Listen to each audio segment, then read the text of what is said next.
3 months from now, Yes. when we're having this conversation in December, what do you see the end game being? Because you clearly don't have trust in some certain local and state law enforcement entities.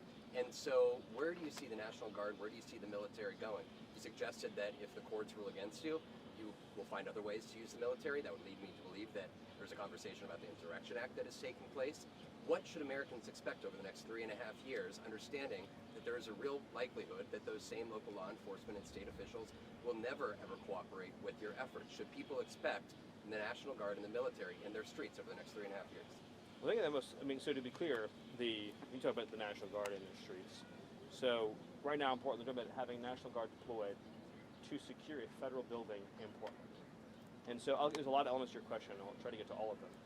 But when I hear comments from Democrat officials saying that this violence from the left is being provoked, their word, by the presence of federal officials, think about how broken of a sentence that is, right? In other words, if tomorrow we went to, say, Dothan, Alabama, and there was a federal building there, and we put 100 police officers in front of it, they wouldn't be attacked. Nobody would throw rocks at them. Nobody would try to shoot them. Nobody would do anything. They would say, hello, good morning. Maybe they'd get them a cup of coffee before they go out for their shift for the day. They'd ask, how are your kids doing? How are your kids doing? The fact that Democrats think that their own base cannot contain their desire to inflict violence upon the mere sight. In other words, National Guard's not being sent there proactively. They're being sent there reactively to defend ICE officers under siege. So in theory, if ICE officers were in the building and the National Guard was in the building and nobody was violently attacking them, the only thing that you would see is there's a building, there's ICE officers, there's guardsmen. The violence is entirely rioters choosing to show up and wage violence at a specific federal building. They've handed out flyers. I saw one Antifa flyer recently, and it said, we need to mobilize around the Broadview facilities, this is in Chicago, to shut down ICE. So what does that mean? When they say we're going to mobilize to shut down ICE, what are they saying? They're saying they're going to carry out insurrection against the federal government by using force, obstructive force, to keep ICE officers from going out and conducting arrests. Would we ever tolerate this with any other law enforcement agency? If we said shut down the FBI and say, let's pick one of the organizations that the media might understand better. So let's say the Proud Boys said we're going to shut down the FBI, and they went and they formed a human obstructive wall in front of the entry and exit to the Washington field office of the FBI, and they attacked anybody coming and going. How many nights do you think that situation would persist for? Not even one, let alone over 100. We all understand this to be true.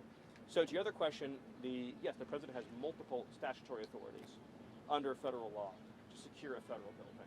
And so when a court issues an injunction, the only activity that's enjoined is what's specifically enjoined in that order, not activity that isn't addressed or spoken to that order. Was another part of in 3 or 4 months. So this is the most important point I can make.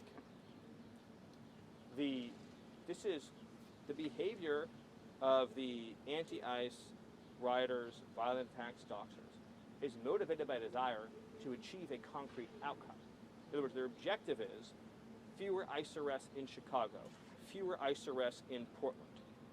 So very straightforwardly, the way to end this ongoing assault is to demonstrate that they will fail completely and totally. In other words, if you were able to secure these buildings using additional resources, you're not having your entire federal law enforcement apparatus doing nothing but physical building security. If you're able to use the National Guard to secure these buildings and free up your ICE officers and your FBI agents and everyone else to go out and do enforcement in the community, to go out and find dangerous predators and remove them, you will demonstrate very conclusively, as we did in Los Angeles, by the way, that all your riots and violence will get you is more deportations. That has happened in Washington, right, D.C. That has happened in Washington, D.C., has it not? Yet the men and women of the National Guard remain here in the streets instead of being at home. Well, it's a great example, but not in the way that you phrased it. Steve, So I know you all have questions, but it's a But why? it's a But I great- think that's where, You know, if you're a Democratic you're like- city, right, you're like- looking at Washington, D.C. and like- saying, yeah, you're- right, they complied, there is no mass You're- protest, yes, you're- and the you're- crime, President Trump said yes, it's a crime-free city now, so you're why are the correct. National Guard remaining? And that is why Yeah, there's such an affront. you're adjacent to a great point. But Stephen, the reason why there's peace and calm in the city is because the criminal element is understood that their criminal activity will not achieve their desired outcome. That's the most important point. So you, and the so you second support thing them is, remaining in the streets and the second of thing these is, American cities?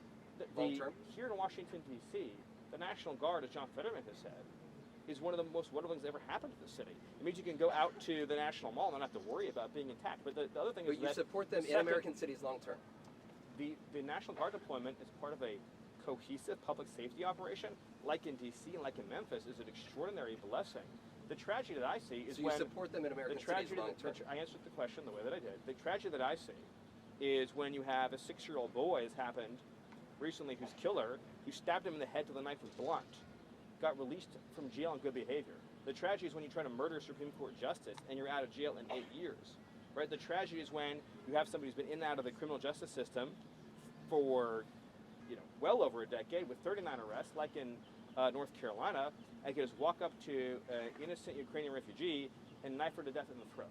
That's the thing that gets me upset, and that's the thing that gets the American people upset. And the second thing to your question is, putting people in jail who are committing this terrorist activity is the #1 most important deterrent. But you long term believe that over the next 3.5 years, that military I think everyone wants me to move on to the next question. Sure, but Thank you. I am understanding I've been that very to be patient. accurate. Thank you. Stephen, last